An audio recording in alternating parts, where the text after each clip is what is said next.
Salut à tous. Je voulais faire un petit retour sur le Xiaomi Mi 8 Lite que je me suis procuré donc sur le site de Free au prix de 269,90 € je crois. Donc c'est un 64 Go et là je voulais voir donc au niveau des graphismes si quelque chose avait changé, vu que Ludo le gamer avait dit qu'il y avait des petits problèmes de rafraîchissement lors de son essai. Dans les vidéos autonomie, jeux, vidéos, photos que j'ai faites un petit peu avec lui, beaucoup de téléchargements de jeux, tout ça.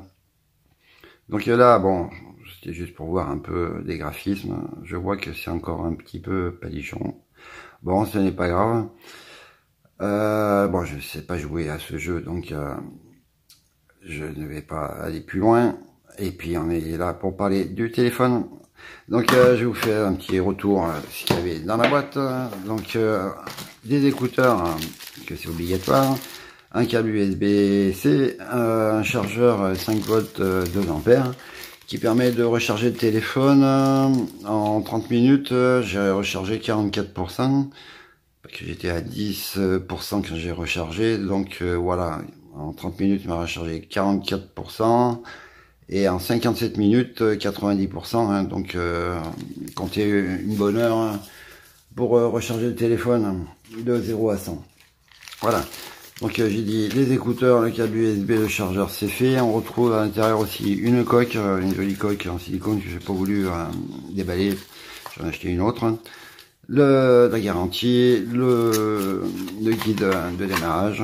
Ici, l'adaptateur USB type C vers port jack, parce qu'il n'y a pas de port jack sur le téléphone.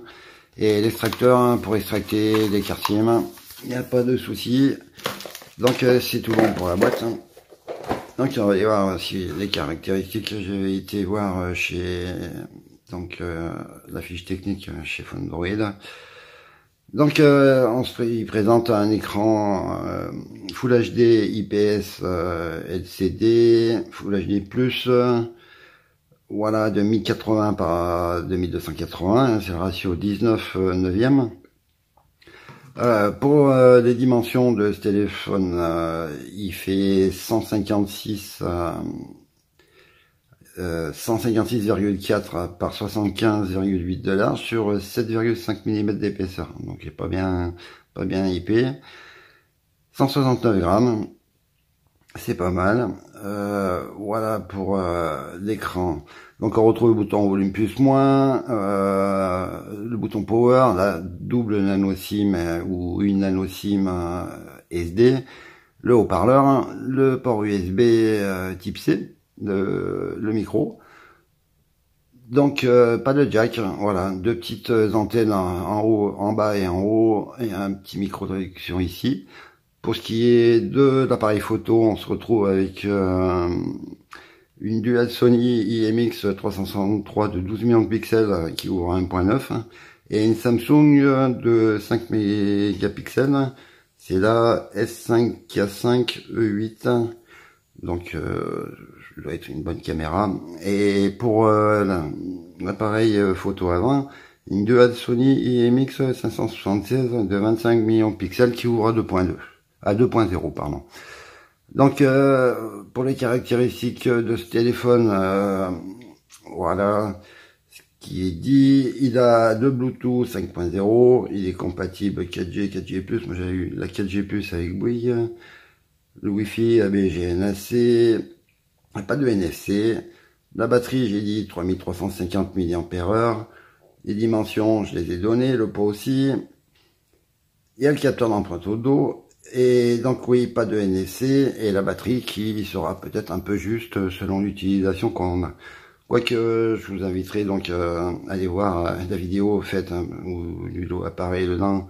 Où on a fait beaucoup de téléchargements de jeux, et puis bon, derrière j'ai fait du Bluetooth, j'ai fait mes vidéos, j'ai fait du GPS, hein. Donc de 6h30 du matin jusqu'à 9h30 le soir, il m'a tenu. Mais bon, c'est vrai qu'il fera peut-être si on l'utilise pas en usage intensif. Donc on a le double tap, la reconnaissance faciale, mais la reconnaissance faciale, on va aller voir ça tout de suite, hein, je vous explique. Il faut aller, parce que moi d'origine, il a les gestures, Mais si on met France, il n'a pas la reconnaissance faciale. Donc pour avoir la reconnaissance faciale, il faut mettre Hong Kong ou mettez Russie ou un autre pays. Hong Kong, ça marche très bien pour avoir la reconnaissance faciale. Voilà, double tape et voilà, la reconnaissance faciale se fait. Le capteur d'empreinte fonctionne très très bien également. Voilà, donc je tenais à préciser ça, ça vient peut-être de mon modèle aussi. Hein. Comme il est tombé, qu'il a glissé sur le carrelage, l'écran s'est rayé. J'ai vu qu'il y avait un petit décrochage quand on enlève l'encoche sur le côté ici, donc ça vient peut-être de mon modèle. Je voulais faire voir également bon, tout ce qu'on retrouve dans la ROM, donc pour aider ces quartiers, tout ça, l'affichage. Donc l'affichage, les contrastes, couleurs. Donc moi je mets par donc on peut régler la couleur à sa préférence bien sûr. Moi je mets par défaut augmenter le contraste et je trouve que l'écran est juste bien pour moi. Maintenant ça sera chacun ses goûts, on peut permettre de régler cela.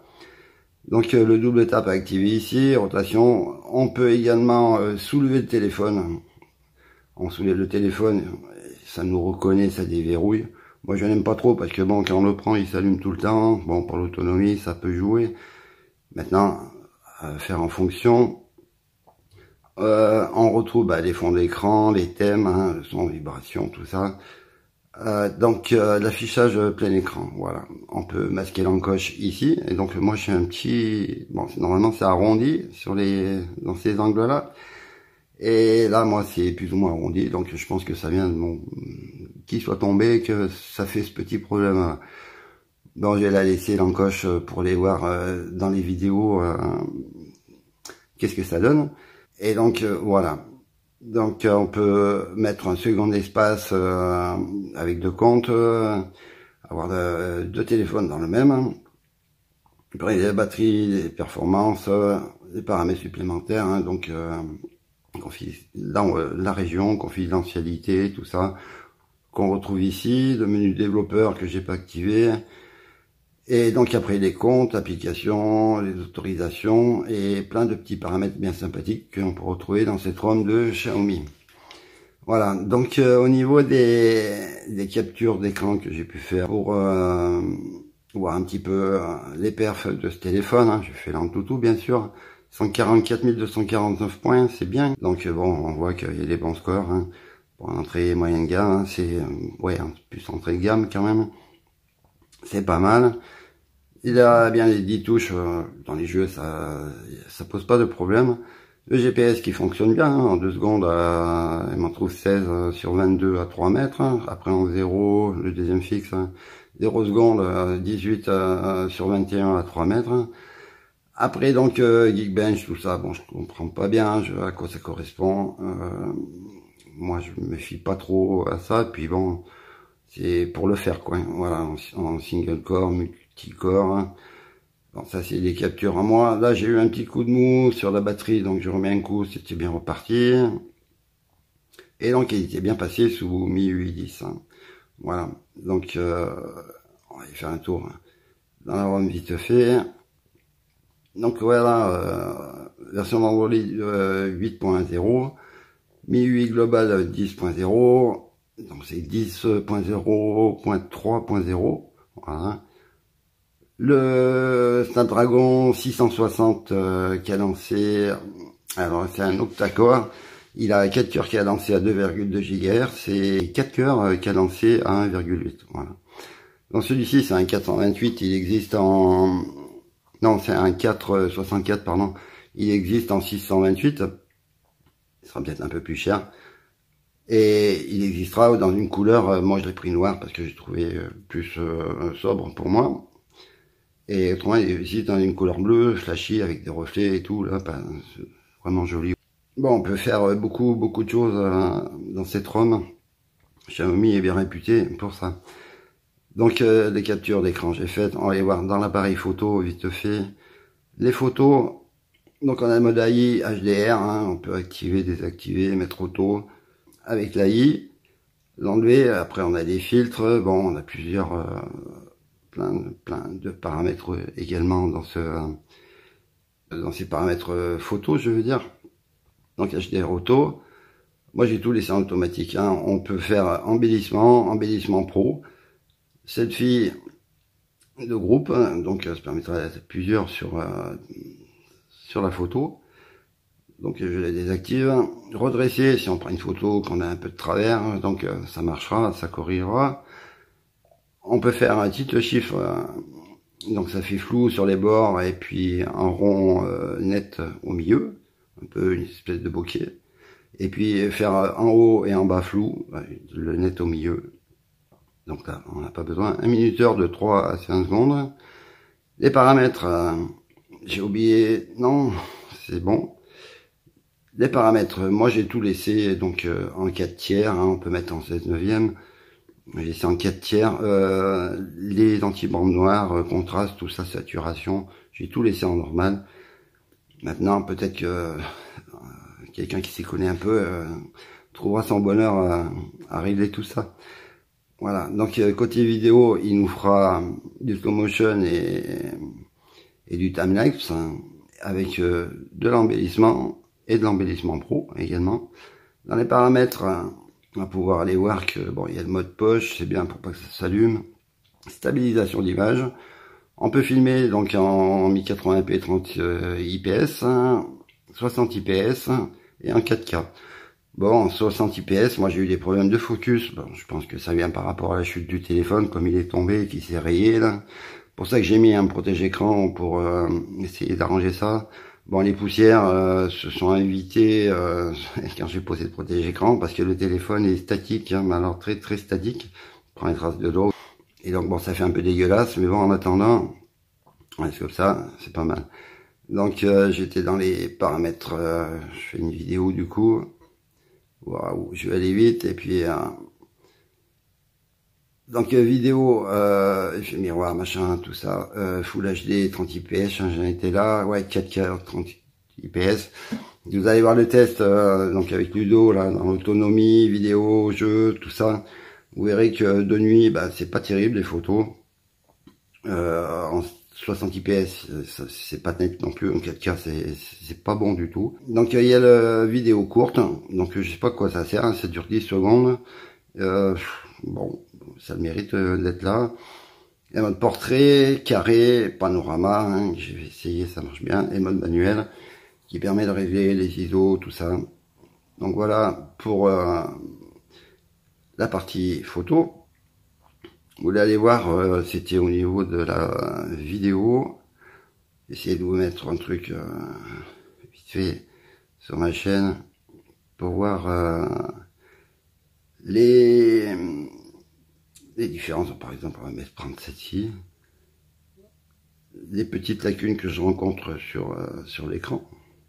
Donc c'est bien arrondi en bas. Et ici c'est à angle droit. Hein, donc là il y a l'encoche. Ce que je vais faire, je vais aller enlever l'encoche. On peut pas accéder aux paramètres ici, en mode paysage. Donc il faut se remettre en mode portrait. Et là on a accès aux paramètres. Donc je vais aller enlever l'encoche. On l'a masqué, voilà. Et là on s'aperçoit que ça arrondit. Bon, pas trop de ce côté parce que je pense que ça vient de mon téléphone qui est tombé. Et retourner sur YouTube, mettre la vidéo. Et là on s'aperçoit que les angles sont arrondis en haut, un peu moins qu'en bas. Et essayez quand même aussi en jeu, donc vu que j'ai enlevé l'encoche, essayez Real Racing vite fait. Et donc là on voit que bon, c'est arrondi en haut et en bas, sauf moi là qui déconne un petit peu. Voilà. Au niveau des animations, tout ça, le 660, le Snapdragon fait bien son boulot, hein, c'est très rapide, vous voyez. J'ai pas ressenti de chauffe, il chauffe pas du tout. Essayer de faire une petite course vite fait pour voir un peu les graphismes, tout ça, parce que dans ces jeux-là, je n'ai pas vu rencontrer de soucis de graphisme. Donc je vais mettre la luminosité à fond et puis essayer de faire un truc pour essayer de vous faire voir un petit peu. Donc j'ai pas dit OK Google, merci. Voilà, allez on y va. Vous voyez c'est assez rapide. Voilà, les graphismes sont beaux, hein. Moi je vois pas de soucis rafraîchissement, tout ça. Bon, ça dépend peut-être des jeux, et puis bon, PUBG, peut-être se mettre à jour, et peut-être que téléphone aussi, je sais pas. J'espère qu'il y aura d'autres mises à jour. Bon, on voit que c'est bien fluide, hein. Voilà, je vais pas faire un tour complet. Moi, je trouve que les graphismes sont très très jolis. Bon, s'il veut sortir, faut faire glisser 2 fois ici et quitter. Voilà, donc la partie son aussi également, on va essayer de trouver quelque chose. Voilà, je dois avoir du N16 pas loin. Et puis on va voir qu'est-ce que ça nous joue.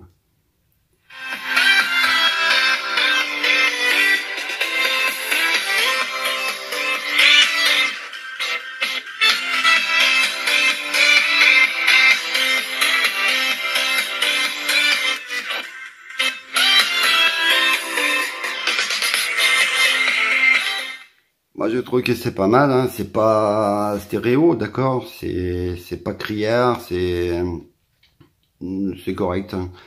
Donc, ce que je voulais faire, c'était donc, oui, essayer en Bluetooth. Également, pour voir si ça marchait bien. Je crois que je l'ai déjà fait dans les tests. Et puis voir au niveau de la qualité sonore. Donc, voilà. Bon, hein. Moi, je trouve que c'est propre. Voilà. Donc, voilà pour ce petit retour sur ce Xiaomi Mi 8 Lite que moi je trouve bon intéressant. Maintenant, bon, on peut trouver peut-être un tarif moins cher.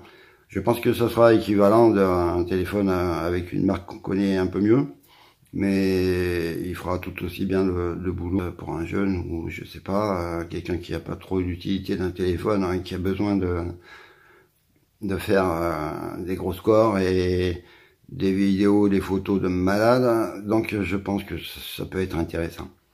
Donc voilà, je vous remercie de m'avoir regardé. N'oubliez pas le lien des lutins du Phénix dans la description. Je mettrai le lien aussi de Phonedroid pour le téléphone. Et je vous dis donc à une prochaine vidéo. Portez-vous tous bien. À bientôt. Bye.